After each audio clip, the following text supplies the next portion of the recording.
Welcome to Life Transformation Radio. This show is all about life transformations and our journey from where we were to why we are doing what we are doing today. We will discuss the hiccups, the roller coasters, and the blood, sweat, and tears that has been poured out while discovering our purpose. It is all about our transformations. Here is your host, Sean Douglas.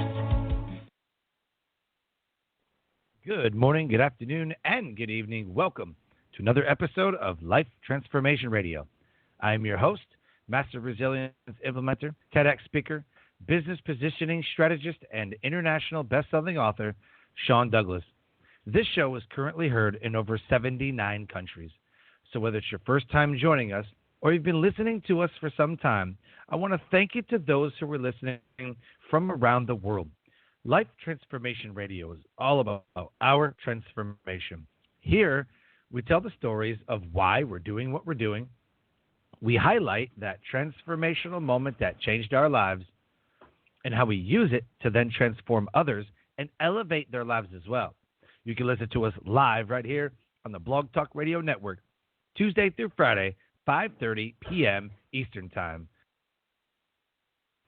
You can join our Facebook group, Life Transformation Radio Community, interact with the listeners and the guests that I bring on the show, and never miss an episode by subscribing wherever it is that you listen to podcasts.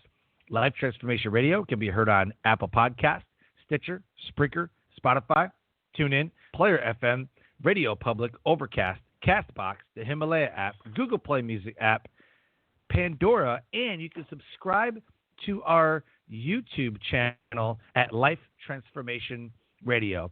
I want to thank our newest review from Ridiculous Patronus One, who said, the podcast is amazing. Fantastic podcast. The guest stories are real and relatable, detailed and descriptive, very inspiring and relatable. Looking forward to more episodes. Well, thank you for that review, and thank you for listening to the show. On the show, my guests are entrepreneurs, speakers, business owners, podcasters, authors, amazing human beings that are having an impact in the world around them. And my guest today does exactly that. If you have any questions for any of the guests that I bring on the show during our live broadcast, you can call us up and talk to us at 657-383-1109. Again, the number is 657-383-1109. My team is standing by to field any of your questions and calls and see if we can get you on the show. With that, please help me welcome to the show my guest for today, Glenn Lundy. Glenn, welcome to Life Transformation Radio. Hey, Sean Douglas, pleasure to join you, man. 79 countries. Wow, that's incredible. Incredible. Thank you. What an amazing time we live in. Oh, thank you so much, man. It has absolutely been an epic journey, reaching new countries, and we've had people call into the show from Australia, Spain, England, Ireland, Canada, Mexico, all around the United States. So just a shout out to everybody listening. Thank you so much for your support over the past couple of years. It's been an absolute honor, just incredible journey. Yeah, it sounds like it, man. That's what's cool, man. I think about it all the time. Like, I'm so thankful that we live in the time that we live in, where we have the ability to connect with people all over the world on such an incredible scale. And it's not hard, right? Like, a couple clicks of a button, and here we are, sending a feed out to who knows where. Well, like you said, good morning, good afternoon, good night, whatever it is for you. I love that, man. So I'm just thankful to be here. Yeah, and I'm honored to have you on the show, man. The title of this episode, which I think is probably one of the most epic titles that I've ever had on the show, which is taken directly from your website, 800% Your Dealership and Your Life. Now, I've heard 10%, I've heard 10X, I've heard 100%, but 800%, can't wait to dig into this. 800% Your Dealership and Your Life with keynote speaker Glenn Lundy. Glenn is the host of the wildly popular Facebook Live show Rise and Grind. He's been seen at places like Hustle and Grind Con, Grow Your Business for God's Sake, and many more stages across the country. Glenn has been spotlighted on ABC, NBC, and CBS, and is an expert in dealership culture development and leadership training. With 20 years experience in the automotive industry, Glenn led a dealership from 120 cars a month to an 800% increase in sales in 5 years, becoming the second largest used car franchise in the country. His unique style makes him one of the most coveted GMs in the business. Glenn has the unique ability to help identify the areas for growth in your store and teach creative ways to invoke your dealership spirit. With a background in sales and finance, he uses his skill sets to create growth as well as tapping into the mental side of human development. His website, Glenn, Glenn, Glenn Lundy, Lundy, GlennLundy.com. Click on it, copy and paste it into your browser, connect with him, letting him know that you listened to his episode of Life Transformation Radio. Glenn, after reading that, I'm super pumped to ask this question: why? Why do you do what you do? The main reason I do what I do now is I grew up in the automotive industry, on the dark side of the auto industry, as we call it. And that was my first experience in automotive. Took me down an incredible rocky and rough path. So I was always good at selling cars, but my life outside of the dealership was a train wreck. I mean, it was an absolute train wreck that ultimately led me to losing custody of my 6-year-old daughter. It led me to a path where I was homeless for a stint, depression, suicidal, all of those things. And so I do what I do now because when I got back into the auto industry after taking a little break, a couple of years, when I got back in, I wanted to eradicate the negative stigmas associated with the car business and make an impact on the industry, an industry that employs millions and millions and millions of people. I wanted to be able to make an impact so we could create a better environment for the employees, a better environment for our customers, and ultimately just a better reputation for car dealers as a whole. And so that's what I do now is I help leaders in the auto industry extract greatness out of their people and create cultures and scenarios to where everyone can thrive. Everyone that works there, every one of the customers that do business there, I want everyone to have an enjoyable experience. So I help leaders create that, and I love it, man. I absolutely love it. Me too, man. Being in the military for most of my adult life, I found a passion in leadership. There's a lot of bad leaders out there, but there's a lot of good leaders too. And what I want people to understand is that you can become a great leader and then fall away as some do because of the power position, the politics. You get burnt out. You get into for the wrong reasons. I think everybody gets into something for the right reason. I don't think anybody wants to get in it for the wrong reason. I think just that particular industry, like we see it with the music industry, we see it with the movie business, right?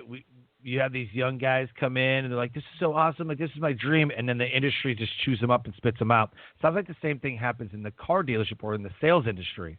You get in it because you want to make some money and sell some things that you love, and you just want to, be a people person, kind of like keynote speaking. And then pretty soon, you start taking down a dark road that it's hard to come back from. So with that, I can totally relate to what you're saying because I was homeless for it was only like a couple of days. I slept in my car. When you're serving in the military, that's grounds for like your removal. Like you can get kicked out. But I lost my apartment. I was sleeping in my car for a couple of days, and everything I owned was in a storage unit. And then some friends were like, "All right, well, you come stay with me." And then, luckily that happened. But then a short time after that, my house burned down and I was homeless again. So I stayed in a hotel for and that brought me to suicide and all that. So I can totally relate to that side of what you're talking about. Yeah, what would you say? Yeah, go ahead. No, I was just, yes, it's a rough road. It's no fun. Right? We just move past that, right? But it is, man, because, I mean, right, let's think about it right now. There's so many people right now, today, on May 6th, that are struggling. The suicide rates are up, domestic violence rates are up, depression, anxiety rates are up. I mean, that's all we hear about is, oh man, the suicide rate's atrocious. Oh man, the suicide rate just doubled. You know, like we need this moment to identify and become self-aware in ourselves where our faults and failures are, so that we can hone in on those and stop those self-defeating behaviors from taking over our life. Instead of what we normally do, and I'm not sure if this happened to you, but it happened to me, we just shove it down, and bury it, because men are not supposed to cry. Men are not supposed to show weakness. Men are not supposed to show our feelings, is what I was always taught. Mm-hmm. But we need to identify and become aware, instead of just pushing and just keeping it inside ourselves. Yeah, man, absolutely 100%. And I'm a firm believer that there's only two. When somebody gets to that point, right? When we get to a point where we're in that deep of a depression, we're having suicidal tendencies. I believe that it comes from literally like there's two key components that drive that. And the first component is they lose hope, right? Like when I was homeless, the worst part about it is every day was the same. Well, I shouldn't say that. The worst part about it was I felt invisible. So people wouldn't make eye contact with me, right? When you're homeless, you're on the streets. People think, you know, he's going to ask me for money, he's going to mug me, whatever, right? And so they just don't make eye contact, so you feel invisible. So that's absolutely the worst part. But that feeds into losing hope. So for me, every day was the same. Wake up, scratch up enough change, get a little breakfast, scratch up more change, get on the bus, sleep on the bus in San Diego overnight, get kicked off the bus at 6 a.m. when it went to the depot, and do it all over again. And so once you lose hope, there's no hope for tomorrow, nothing to look forward to. That's the first piece. And then the second piece, I believe, is that when people feel like they are alone, right? So whether it be invisible, alone, whatever word you want to use, but that combination, a loss of hope for tomorrow and the feeling that you're alone, that you're the only one who's in this place. This is your burden to carry. It's all on your shoulders. All the weight's on you. There's no spiritual understanding. All of those things combine to just this feeling of loneliness. And you can be lonely in a crowd of 100 people, right? It's not necessarily about the people that are around you. It's an inside game. And so when you combine that loneliness, feeling completely isolated with a lack of hope for tomorrow, that's where that all spawns from. So we see that a lot with people right now. You know, they've lost hope for tomorrow. They're living in fear, or they've lost their jobs and they don't know what they're going to do. They're not in a financial position to be able to recover.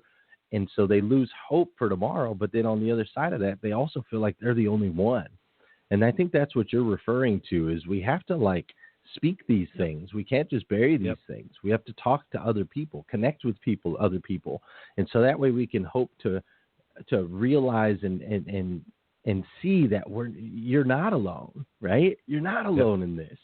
There's thousands, millions of people that are struggling with things right now. So I think that's really the message, is if you're starting to head down that path, find people that you can connect with so that you can see that you're not alone in this. And for me, you know, I find all hope in my spiritual understanding of self and my spiritual beliefs. It gives me hope, you know, for the next 5 minutes, the next hour, the next however long I need it. that always carries me through. That was something I didn't have before. Love it. Yeah, absolutely love it. And you're spot on, man, with that downward spiral. They start losing hope, and then it's one thing after another after another. The focus of the show is transformation.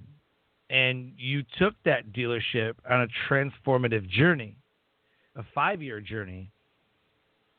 And what I love about transformative moments is it can last for a moment. It can last for an hour. It can last for a couple of days, a couple of weeks, a couple of months, a couple of years. We all go through these seasons of life. You went through a season of life. I went through a season of life. What would you say is your transformational moment? The moment where it clicked. That transformational moment that changed you and put you on the path to what you're doing today. You know, I wish I could say there were only one, because I'm hard-headed. Right. I'm really hard-headed. So I could have a transformational moment that moved me in the right direction, but then I can take a couple steps back. I'm known to progress 2 steps forward, 1 step back. You know, that's been my MO when I was younger. So there's multiple moments for me. I'd say probably one of the most profound moments in my life is when I got a phone call that my grandfather was getting ready to pass away. He was dying of cancer. And my grandfather, you have to understand, he was a military man his entire life. He was married to my grandmother for 49 years. They had spent their entire lives together. My grandmother never had a driver's license. She never had a job. She just always knew that my grandfather was going to take care of her. And when we're talking about a man that I never once saw not wearing a tie, ever. Wow. Sitting around the house, he was in tie, military fatigue. Like he was always, tucked in shirt. Everything was pressed. Yep. He was just a beautiful man. And so when I heard he was dying of cancer, it was a real blow. And I was in a season, I was kind of in between my seasons in the auto industry. I was trying to kind of find myself. I had migrated over to Kentucky, and I got that call. And so I had to get back, and they told me he had like moments left to live. And they were like, but you just need to get back here as fast as you can. And so I got there as fast as I could. And it took me about a day and a half to get there. And once I got there, my whole family's military, so it took everybody a little while to get there. Everybody's military but me. I'm the only one that never joined the military. My sister was in the military, my dad, my uncles, my aunts, my grandparents, everybody. Very cool. So, yeah, very cool. So it took a while for everybody to get to the hospital, and ultimately I get there. We still have to wait like another day for my Aunt Julie to get there. My Aunt Julie finally gets there. The entire family's there. And as soon as my Aunt Julie gets there, we're surrounded. We surround my grandfather's bed. He's laying there. I don't even recognize the man, right? He's in a gown when I've never seen him in anything but a tie. He was a strapping man. Now here he is, all thin.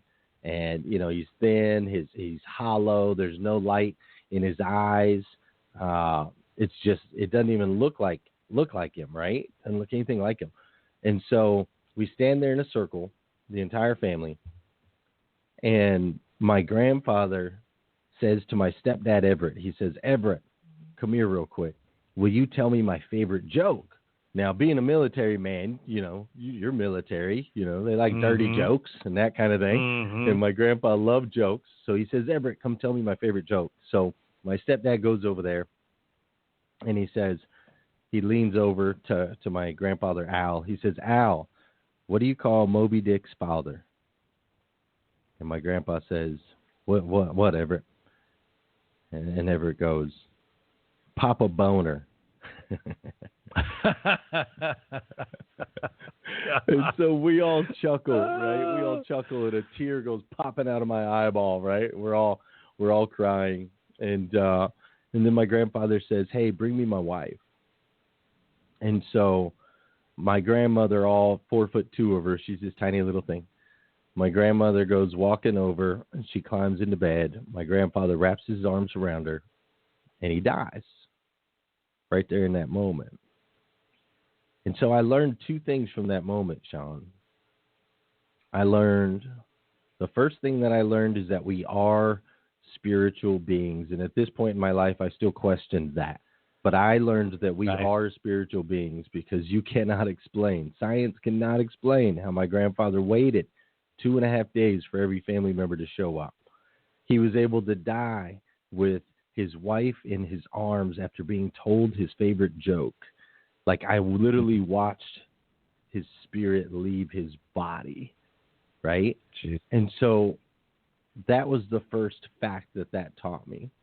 The second thing that taught me was that we are most comfortable in life right before death. Mm-hmm. Because, see, there was a moment just before he passed away, while my stepdad was telling him his favorite joke, while his wife was in his arms, there was a moment where the light came back in his eyes, man. Like, the hollowness went away. His body filled back up. You could tell the pain had gone away. Like, it was brief, man. It was just a moment. It wasn't long. But in that moment, he was comfortable. And ever since that day, I am always reminded, anytime somebody tells me, oh, well, I just want to be comfortable. I just want enough money to be comfortable. I just want life to be comfortable. I just want to work my 25 years and then go sit on a beach and be comfortable. I always think, bro, why are you seeking comfort? We're most comfortable in life right before death. I want to seek challenges. I want to seek struggle. That's where growth comes from. I'm not ready to die yet, bro. I don't know about you, but I'm not ready. Right. You know? Right. And so ever since then, I've just done everything in my power and everything in my life to continue to put myself in uncomfortable situations, do the things that others don't want to do, put in the work that others don't want to put in so that I can ultimately grow and make an impact in other people's lives. I love that. I mean, what a great perspective, right? Most comfortable right before death, and I don't want to be comfort. Right. I want to be challenging. I want to, if you had to put on a scale of like maybe 0 to 100%, I feel like, and maybe this is because being in the military and toured around and been in austere locations, if you will, sleeping in tents in the middle of a desert, being on convoys. I think people only live about 30 or 40% of their life. Most people won't even go to the Grand Canyon. Most people won't go to Europe. Most people won't go to Hawaii or Bali. Most people will have a family. They'll live their life because that's what we're taught, is to go to college and get a job, raise a family, make sure they're productive adults, retire, fish, and die. Mm-hmm. If you look at most people's lives, most people have not created a bucket list of 10 adventures that they would love to go on before they die. Most people haven't. Most people don't have any 3 things they want to do. All they were told was, I need to go to college, I need to get a job, I need to raise a family, and I need to retire, and that's it. Right. It's just not a great way to live. Mm-mm. Which brings me to my next point. You transformed dealership 800%. Not only do I want to know what that felt like, but I want to know the moment you realized that it was ticking up. What was that moment? Do you remember? When I realized it was starting to pick up. Oh, yeah. You're like, man, we're up like 100%, 200%. Like, wow, this is crazy. Like, we're riding that wave. But what was that moment? So So really, when I went into this dealership that I was at, when I hopped in there, I had intentions because my last experience in the auto industry had been so devastating to my life, you know. So my intentions were, I literally wrote down, I'm like, here's what I hated about the car business. Here's what employees hated. Here's what customers hated. And so I'm going to go in, I'm going to do the exact opposite. I'm going to do the exact opposite of what I know people can't stand about this industry. And let's see what happens, right? And so not just the car business, but most businesses, when they put together their business, here's the way they do it. They think about profit first, then they think about customers, then they think about employees. That's usually the order of operations. Now, everyone will tell you, oh, yeah, we want the customers first, right? Customers first. All we care about is our customer. When they're not making money, they don't care about the customer. I promise. So this is like the order of operations. Like, this is what we need to put in. Like, you talk about systems and everything. That's right. Yeah. Right now, people say they think profit, then customer, then employee. Yeah. And so I wanted to do the reverse of that. I was like, what would happen if I put my employees first, my customers second, and profits third, and started to make decisions based on that. And that's really what we did. We started training our employees, pouring into our employees, developing relationships with our employees, really encouraging our employees, supporting our employees, paying our employees well, making sure their lives outside of work were good, right? I called it corporate family values. We treated them like family members, right? Yeah. And in doing so, as soon as I took care of my employees started to take care of my customers. And when they took care of my customers, we got more customers, which caused us to make more profit, right? Yep. Yeah. So it works in reverse. And so once I started to see I'd say about 18 months in from when I started, when we kind of broke, we went from 120 cars to about 230, 240, and I could see 300 on the horizon. And I could see my people really starting to thrive, young people, millennials, you know, really starting to get it, really starting to click, really starting to change their life. They're buying cars and buying houses and things like that. They're taking care of their girlfriends and their children. I started thinking, man, okay, all right, this is it. This is what it's about. This is fun. We can take this as far as we want to take this. And we did, man. We grew 800% in 5 years, and then another 2 years after that. We went from selling 120 cars a month to 7 years later, we sold 1,043 cars in 27 business days in a tiny little town, population 9,600, bro. What? Oh, wow. It's amazing. In a tiny little town. That's yes, sir. That's incredible. Holy smokes. What I love about your approach reminds me of a book by Sun Tzu called The Art of War. And there's a passage in there. So I was a drill instructor from 2009 to 2013. When you're a trainee in basic military training, you're getting smoked. You're getting beat on. You're getting screamed at. You're getting spit on sometimes because they're screaming at you so hard. Feels like you're getting tortured.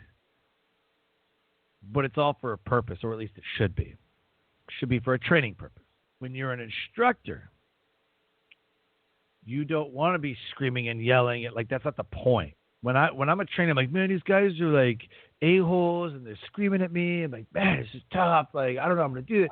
There's a whole psychological thing where they break down and build you back up. On the instructor side of things, that's our mission, is to break you down, to make you feel like crap, to make you at your lowest point, and then build you the way. We want to tear away all that stuff that doesn't matter. And we want to build you back up in the military's image. A passage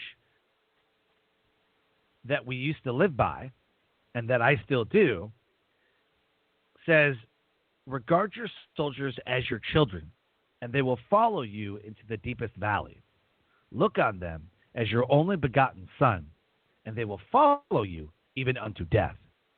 There's a way that you can train people, and there's a way that you can maltrain people. No doubt.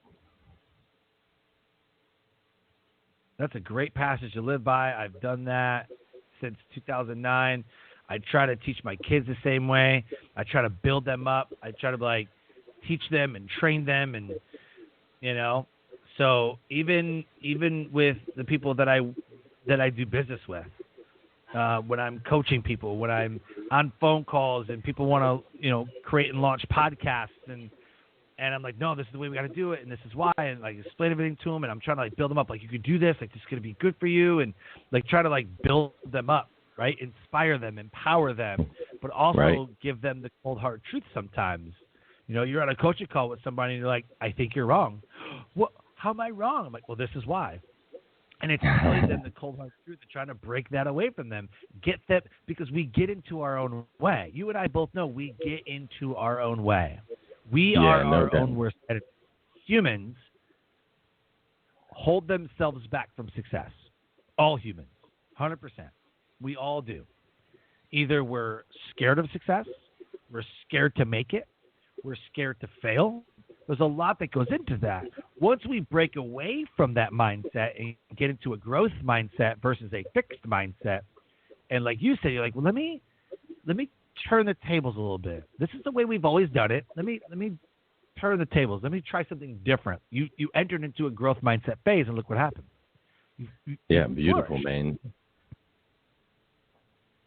It's beautiful, and I love that. I love that adage. I love that passage, and I think that what people miss and understand. So when it comes to extracting greatness, right? That's what it's all about. We're trying to extract greatness out of our people, right? We always want just a little bit more. We want them to perform at just a little bit higher level. It's always a matter of extracting greatness, and I think a lot of people miss this process right here. So I'm going to drop this on you real quick, Sean. I think you're going to like this. Awesome. So I always follow the process of, I call it LEAD.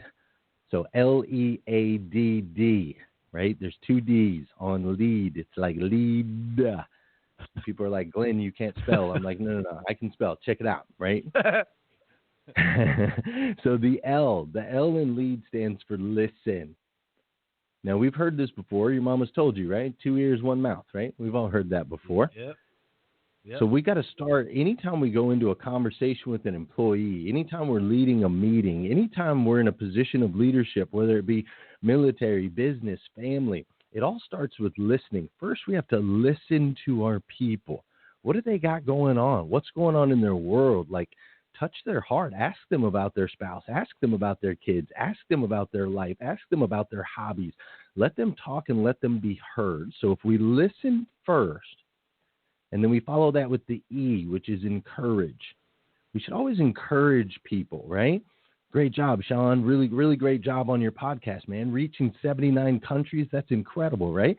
We listen and then we encourage. Now, since the time we were babies, encouragement has always been something that we've responded to, right? I've got 7 kids, so I can tell you more than anything. We do all kinds of encouraging, right? Like, yay, you went pee-pee in the potty, right? Whatever it is, from the time that we're little, we respond to encouragement. So first we listen, then we encourage. Now, once you've done those 2 things, you now have earned the right to advise.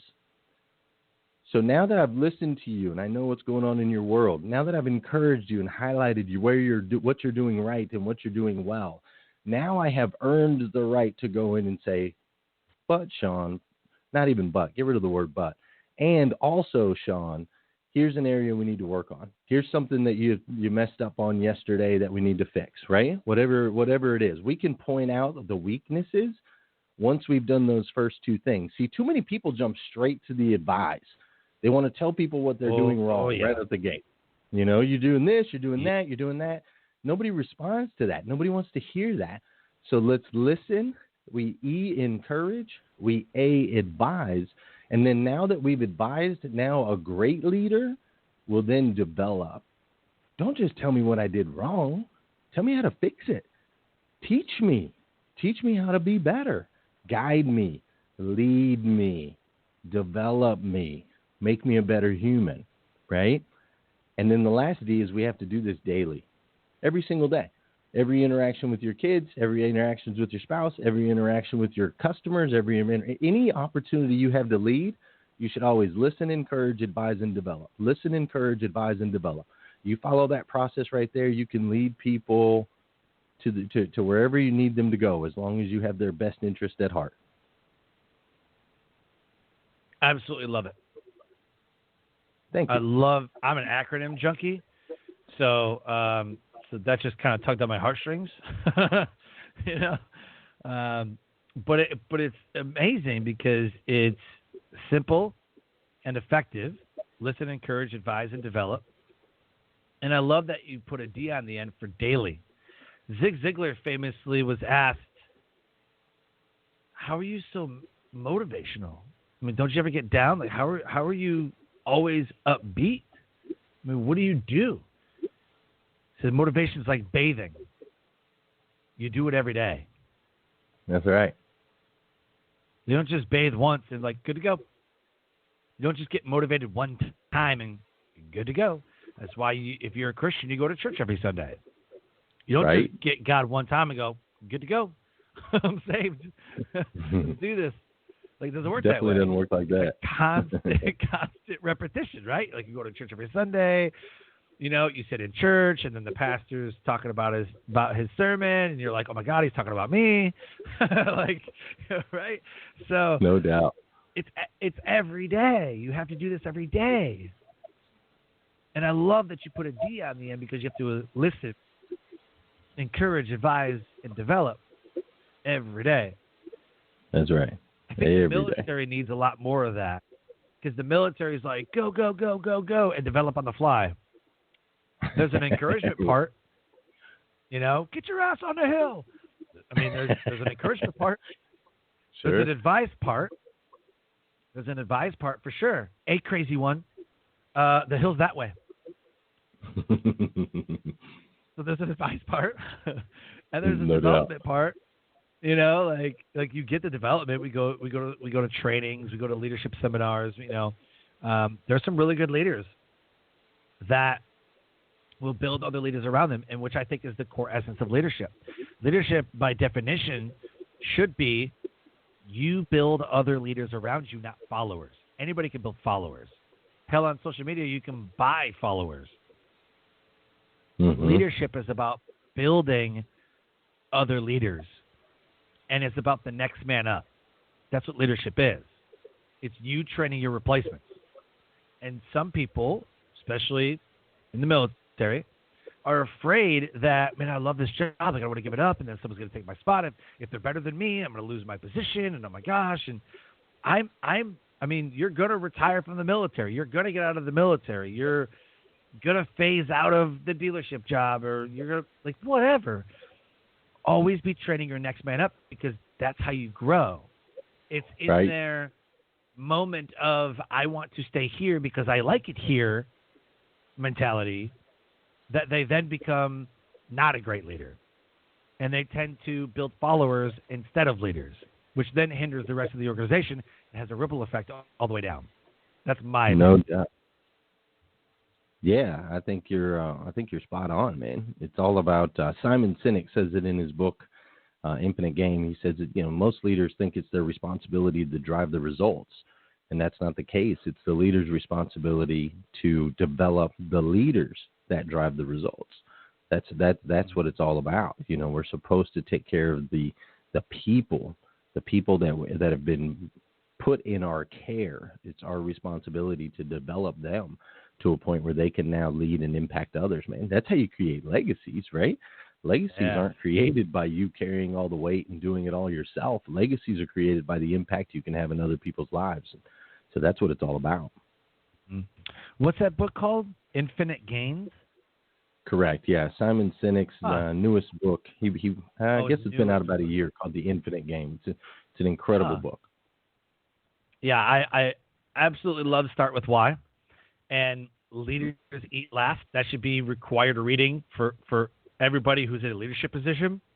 I agree. It should be, Leaders Eat Last is absolutely one of the top leadership books. I mean, it rivals the 21 Laws of Leadership by John Maxwell.